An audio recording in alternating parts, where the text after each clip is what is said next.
outside of Aristotelian philosophy. Or, if I might make a few people shaking their boots, we're not allowed to consider any possibility outside of the Bible. And of course, I believe the Bible very much. I believe a literal 6 days. I believe a global flood. But I had to be convinced of that scientifically. And to just dismiss, say, well, we're not allowed to consider, we're going to draw a line, and we're only going to consider things on this side of the line. I mean, that's just limiting science to one particular religious belief, to one particular philosophy. And there's nothing about science that says, oh, we discovered some pyramids under the ocean. We have no idea who built them. So we have to just assume that they formed naturally.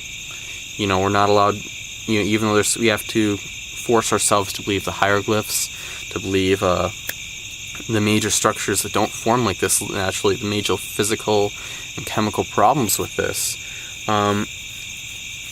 We're not allowed to consider those possibilities. We have to say that these formed naturally. It's just irrational and illogical. As I've said in my other videos, there's nothing unscientific about saying that something was created, saying that something was designed. I have a little robot bug right here. I got these it's a cockroach. I got my dad and I each a robot cockroach for Christmas one year. And I turn it on. There's little gears that go and they make it walk.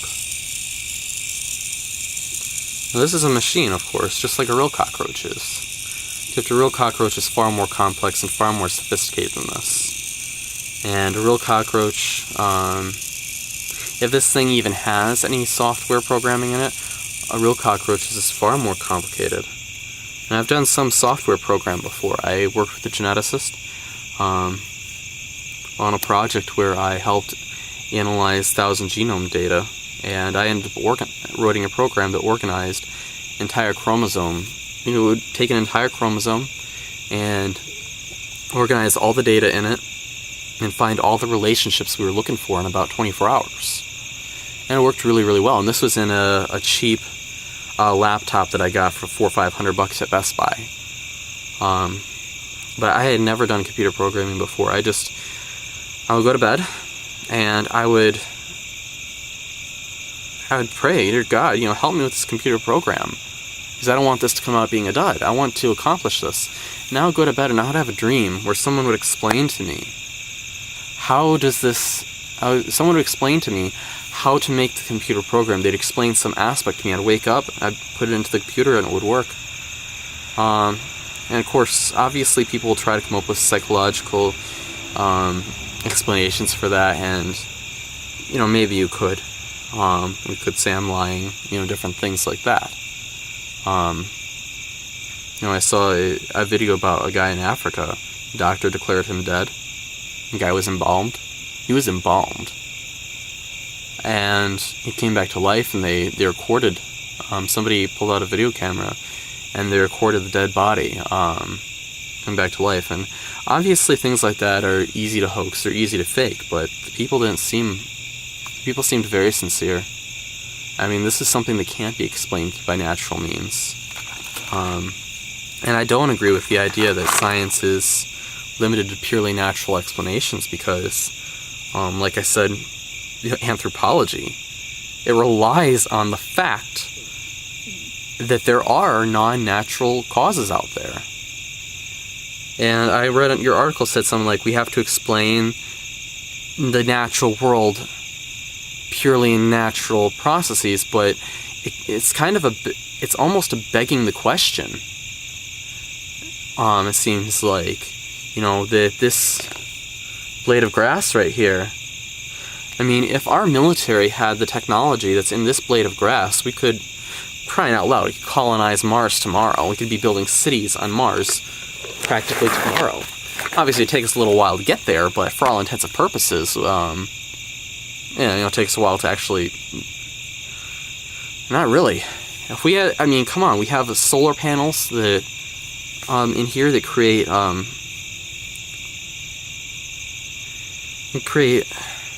we have solar panels in here that are far more advanced than anything that human beings have ever been able to create, and this is something that builds itself through the nanotechnology of the cell.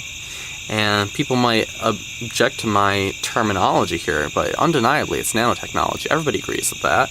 We just disagree on whether or not the nanotechnology in here, whether or not the little robot necessarily needs a designer. But to say, well, we're not allowed to consider the possibility of a designer, that's just a philosophical objection. That's just saying, well, we're not allowed to consider anything outside of the Bible. We're not allowed to consider anything outside of the Quran. Or we're not allowed to consider anything outside of Aristotle. The same thing. So we're not allowed to consider anything outside of materialism. And of course, I know that you object to the idea of lumping basically materialistic philosophy with more methodological naturalism.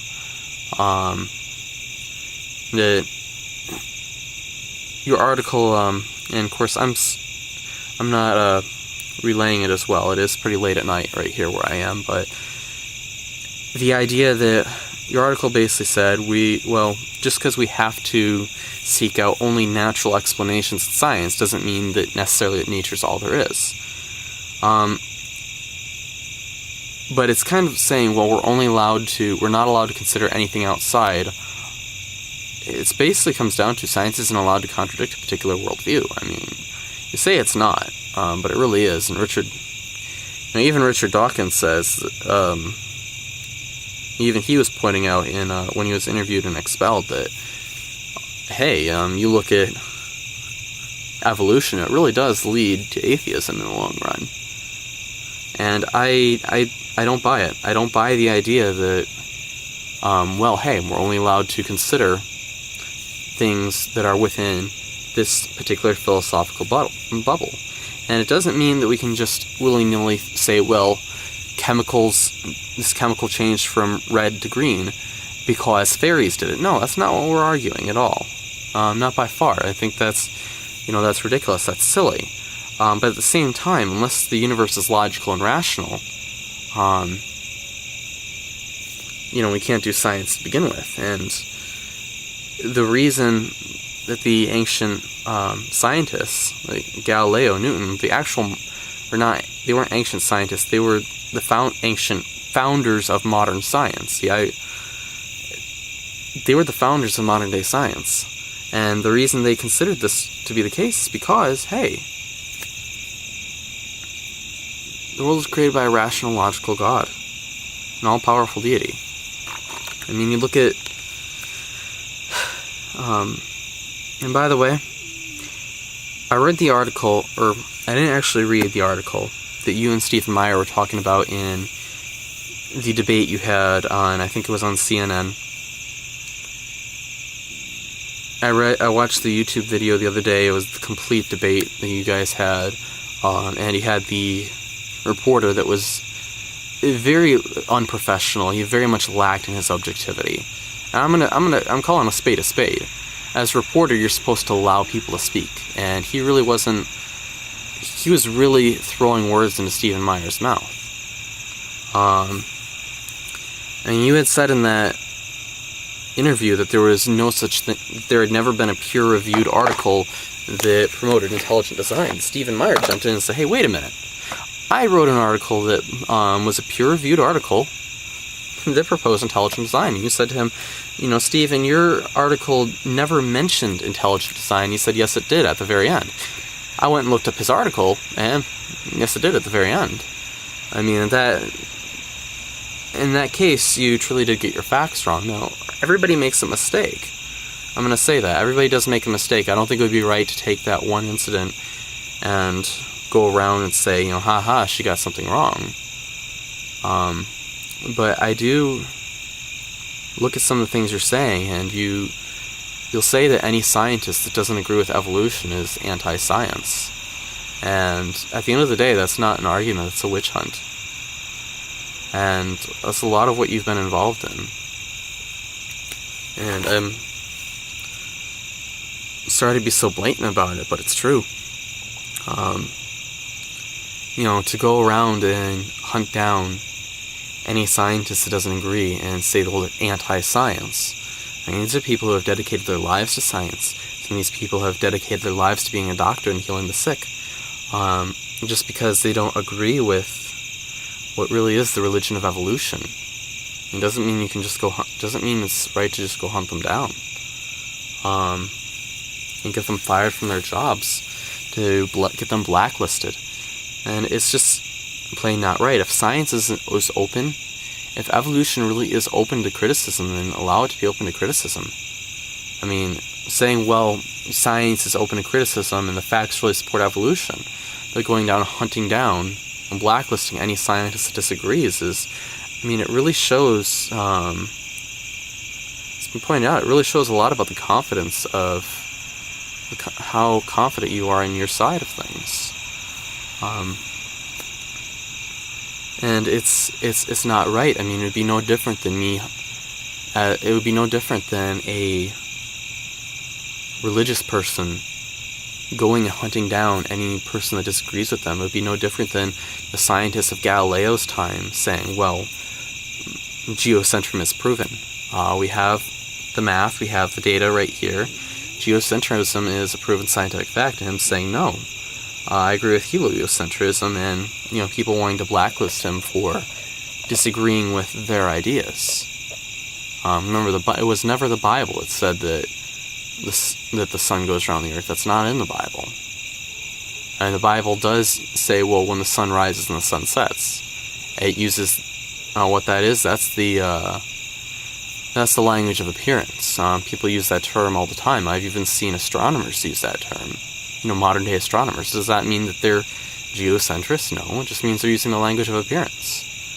I say I'm walking, you're in your car and you're going down the street at 30 miles an hour. Well, technically, you're going around the sun at thousands of miles per day, or I'm not an astronomer, so I don't know exactly how it is. But for all intents and purposes, you're going 30 miles per hour, and you're talking about it in terms of relative to the road. And we're talking about, anyway, nowhere in the Bible does it say that the sun goes around the earth. That's just plain not in the Bible. The idea that the earth is flat is nowhere in the Bible. And by the way, Middle Age Christians, because Catholic churches, some of them were legitimately Christians, but the Vatican is not a Christian organization. I'm going to say that quite plainly. The idea that a lot of the ideas that they've taught over the years are just plain. They've been responsible for burning Bibles, for crying out loud. I mean, how is that a Christian organization? Because they didn't want people to read the Bible in their own language. I mean, how is that Christian? I mean, let's be honest. Also being involved in persecuting anybody who doesn't agree with them, going around and persecuting them. I mean, that's definitely not Christian. And obviously, what you're doing is you're not killing people, but you're forcing them out of their jobs if they question your particular theory. And I know the difference between, I know what the term theory means in science. I mean, I don't want to get a million comments on my YouTube channel, well, you don't understand what theory means. Yes, I do, and I object to the idea of calling evolution a theory, because I don't think it deserves to even be called a theory. Because a theory is supposed to be I don't think it explains the facts well. That's why I don't think it's right to call it a theory. But let's call it a theory for the sake of argument. Let's say evolution's a scientific theory. If I go out and question a scientific theory, that doesn't make me anti-science. To go and blacklist every scientist that doesn't agree with a particular theory.